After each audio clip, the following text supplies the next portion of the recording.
Hi everyone and welcome back. So this is part 2 of simplifying algebraic expressions. So last time we looked at simplifying with addition, so this is an example, and also with multiplication. So hopefully you should be okay with that concept. We also looked at expressions that can't be simplified, so where we've got an a squared term and an a, we can't combine those because they have different values. So if that's something that you've still not got your head around, you can click the video that should pop up on the screen now and watch that video first and then come back here as we look at more complex expressions. So the first one we're going to look at is this example here, where we've got a terms and b terms. So when we're simplifying expressions, I would recommend identifying how many different types of terms we have. So in this case, as I said, we've got a and we've got b. So I'm going to start with my a terms, and what helps me is to just draw a circle around the term. And one thing people get confused is the sign. So how do we know if we're adding or taking away? The sign before the term is attached to that. So this would be 6a plus 2a, because our 2 is positive and not negative.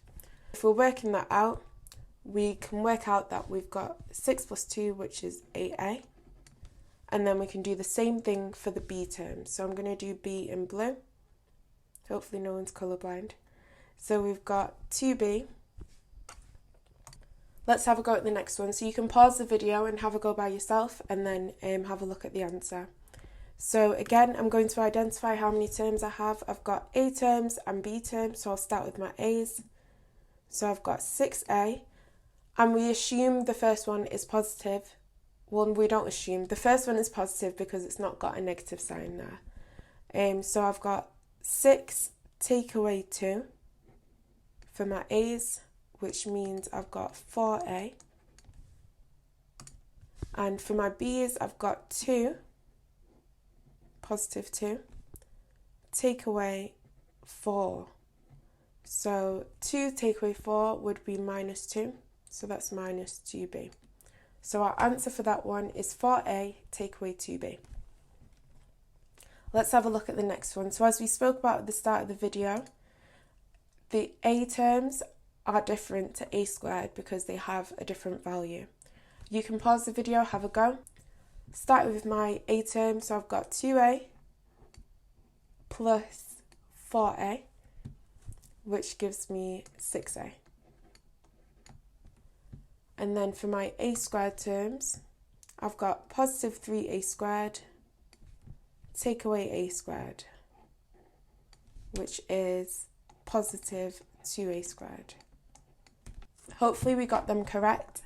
Our last one is a combination of all of these. So again, just identify how many different terms you've got and work through them one by one. So I've got a terms, let me underline them.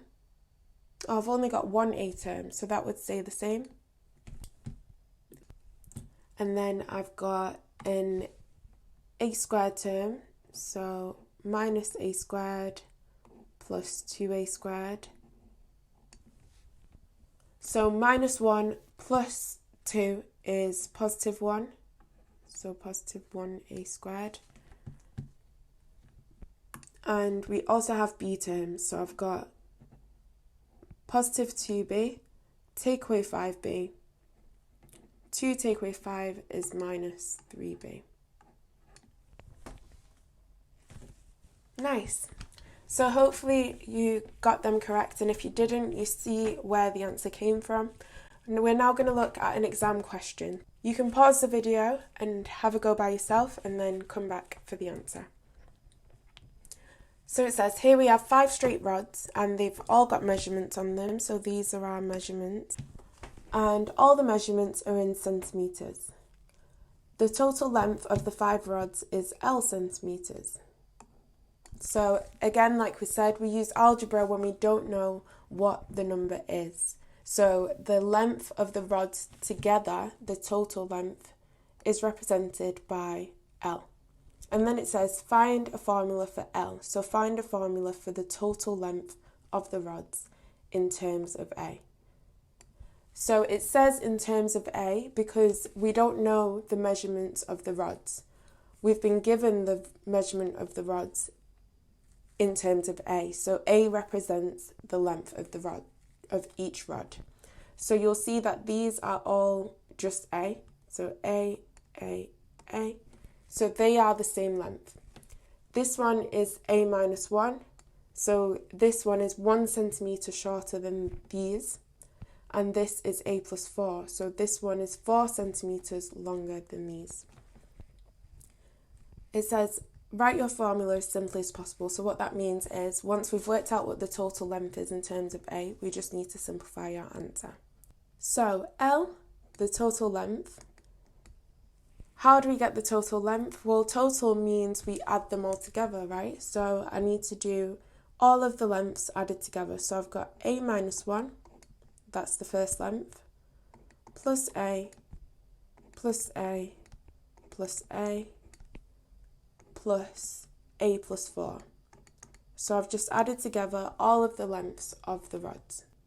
I need to do the second part here for the final mark. Write your formula as simply as possible. So we need to simplify this. Okay, so starting with the A terms, I've got 1, 2, 3, 4, 5A. So 5A. And then I've got minus 1 plus 4. So minus 1 plus 4 is positive 3. So the length is 5A plus 3. And what that means is, let's say it now tells us that these rods are 3 centimetres long. That means that A equals 3, which means we can work out the total length by substituting in that value. Please like the video if you found it helpful. Subscribe to the channel if you want to see more maths videos and education or life videos. Make sure to leave any questions in the description box. If there's any topics that you'd like to request, you can just drop them in the comments. And yeah, that's it. Thank you guys, and I'll see you next time. Bye.